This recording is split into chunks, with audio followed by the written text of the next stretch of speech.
बिस्मिल्लाहिर्रहमानिर्रहीम अस्सलामुअलैकुम। Welcome to my food facts. कैसे हैं आप सब? अल्लाह पाक से दुआ है कि आपको अपने प्यारों के साथ खुश और आबाद रखे और आप पर अपनी रहमत का साया बनाए रखे। मैं बना रही हूँ आज अनार का शरबत, क्योंकि ये अनार का सीज़न है तो मैं आपको शरबत बना के इसका तरीका बता रही हूँ और इसके बहुत सारे मैं आपको फ़वाइद भी बताऊँगी। तो मैंने ले लिया है अनार, तकरीबन 1.5 किलो अनार था, उसके बीज निकाल लिए हैं और साथ में मैंने चीनी ली है। जितना वज़न अनार का है उतनी ही मैंने चीनी ली है। तो साथ में क्योंकि इसके छिलके उतर गए हैं तो फिर वज़न उतना तो नहीं रहता ना, तो उसके बराबर ही लेंगे चीनी। तो सबसे पहले दुरूद पाक पढ़ लेते हैं सल्लल्लाहु अला हबीबिही मुहम्मदिन व आलिहि व बारिक वसल्लम। तो सबसे पहले मैंने 1 लीटर पानी ले लिया है, उसमें हम अनार डाल के तो इसको इतना पकाएंगे कि ये जो अनार है ये इसका सारा जूस, इसके सारे फ़ायदे पानी में आ जाएँ और जो दाने हैं वो वाइट कलर के बिल्कुल हो जाएं और जो सारा उसका फ़ायदा और उसका कलर है वो सारा इसमें पानी में आ जाएगा, यानी कि उसका एक्सट्रैक्ट बन जाएगा। तो अभी देखिए, अभी थोड़ा और टाइम लगेगा। मैंने इसको तकरीबन 10 मिनट पकाया है, तो 10-15 मिनट और पकाऊंगी। उसके बाद फिर हम इसको, ये देखिए मैंने अनार को ठंडा जो उसका जूस बनाया था उसको ठंडा कर लिया। और ठंडा करने के बाद आप एक मलमल का कपड़ा लेंगे, इसको जाल आपने स्ट्रेनर से स्टेन नहीं करना, आपने इस तरह मलमल के कपड़े से स्टेन करना है उसको, ताकि अच्छी तरह से दबा दबा के जो उसके अंदर थोड़ा सा उसके जूसेस रह गए हैं अच्छी तरह से हम उसको निकाल सकें। तो ये देखिए, ये साफ़ कपड़ा मैंने किचन के कामों के लिए ही रखा हुआ है। तो इसको अच्छी तरह से मल के तो इसके अंदर से सारा इसका एक्सट्रैक्ट निकाल लेंगे हम। बिल्कुल ये ज़ाया करने वाले हो जाएंगे तो तब हम इसको, ये देखिए आप देख सकते हैं मैंने कितना साफ़ सुथरा करके इसको सारा इसमें से जूस निकाल लिया है। तो अब हम इसको पकाएंगे चीनी के साथ।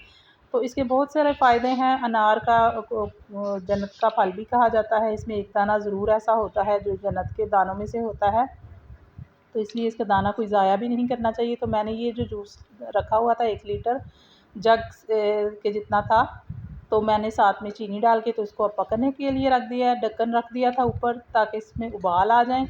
अब तेज़ थी आँच, तो अब मैं थोड़ी सी इसकी जो आँच है वो कम कर दूँगी और इसको स्लो मीडियम आँच पे पकाती रहूँगी। इसको बहुत देर तक पकाना पड़ेगा और आपको पता है जैसे शरबत होता है बाज़ार का उस टेक्सचर में आएगा तो फिर हम इसको पकाना छोड़ेंगे। और साथ साथ ये स्ट्रेनर के साथ मैं इससे ऊपर से जो चीनी की मैल होती है वो उतारती जाऊँगी। जितनी बार भी ये जाग आएगी ये ऊपर से उतारनी है, लाजमी है। ये देखिए इस तरह से इसको उतारते जाना है और इसको पकने देना है।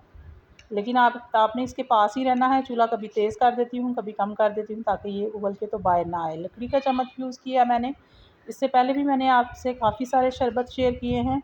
तो हर चीज़ का बहुत सारे फ़ायदे होते हैं, तो इसके भी बहुत से फ़ायदे हैं। वज़न कम करने के लिए अनार बहुत अहम है और स्टमक प्रॉब्लम के लिए इसके बहुत से फ़ायदे हैं। और साथ में अगर किसी को लीवर के मसला है, जिनका जिगर काम नहीं करता या खून नहीं बनाता, तो ये अनार का जूस शरबत इस तरीके से बना के ज़रूर यूज़ करें और सुबह शाम इसको पिएँ। तो इसके बहुत से फ़ायदे हैं और उनका जिगर बहुत अच्छे से काम करेगा और मैदे के भी सारे मसाइल ख़त्म हो जाएंगे। तो शरबत तैयार हो चुका था। जब उसकी तार बनने लगी थी, आपको हाथ पे लगा के भी चिपकेगा तो पता लग जाएगा कि शरबत हमारा तैयार हो चुका है। और ये अच्छे तरीके से पकाएंगे तो बिल्कुल भी ख़राब नहीं होगा, काफ़ी अरसे तक स्टोर कर सकते हैं। तो इस तरह मैंने इसका पानी ले लिया। आजकल क्योंकि मौसम थोड़ा चेंज हो गया है तो इसलिए ठंडे पानी में ना यूज़ करें, आम नॉर्मल पानी में यूज़ करें इसको। तो ये शरबत ज़रूर बनाकर इस्तेमाल करें। इससे खून की कमी, जो ख़वातीन में खून की कमी होती है और बच्चों में खून की कमी होती है, वो यूज़ करें। बच्चों को आप दूध में भी डाल के इस तरीके से दे सकते हैं, क्योंकि ये सुर्ख अनार जो है ये खट्टे होते हैं तो इससे गला ख़राब होने का इशू होता है। तो जिन लोगों को गला ख़राब होने का इशू नहीं है और वज़न कम करना है, तो वो फ्रेश जूस बनाकर सुबह के टाइम पूरा 1 महीना इस्तेमाल करें। इसमें काली मिर्च का इस्तेमाल साथ करें, जूस के अंदर काली मिर्च पिसी हुई डालकर। तो 1 महीना आप नहार मुँह पिएँगे तो आपका वज़न तेज़ी से कम हो जाएगा।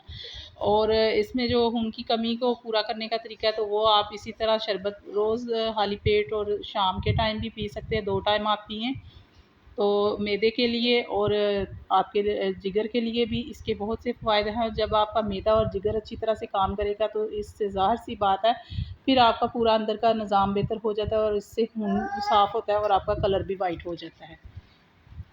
तो अनार के बारे में एक बहुत प्यारी सी हदीस सुना देती हूँ। हुज़ूर पाक सल्लल्लाहु अलैहि वसल्लम फरमाते हैं, अनार को इसके छिलके समेत इस्तेमाल करें, यानी जो दानों के साथ बारीक छिलका होता है उसके बारे में कहा गया है कि ये मैदे को ज़िंदगी देता है। तो आप नोट करें कि कितना फ़ायदा है इसके इस्तेमाल का। तो ये खट्टा मीठा सा शरबत ज़रूर बनाकर यूज़ कीजिए और इस तरह आपको गला ख़राब होने का इशू भी नहीं रहेगा। तो इसके बहुत से फ़वाइद से आप लोग मुस्तफ़ीद हो सकेंगे। तो मुझे उम्मीद है आपको आज की वीडियो बहुत पसंद आई होगी। अच्छी लगी है तो आप इसको लाइक और शेयर कीजिए और अच्छा सा कमेंट करके मुझे बताइए। फिर मिलेंगे किसी और वीडियो में किसी और रेसिपी के साथ। अल्लाह हाफ़िज़।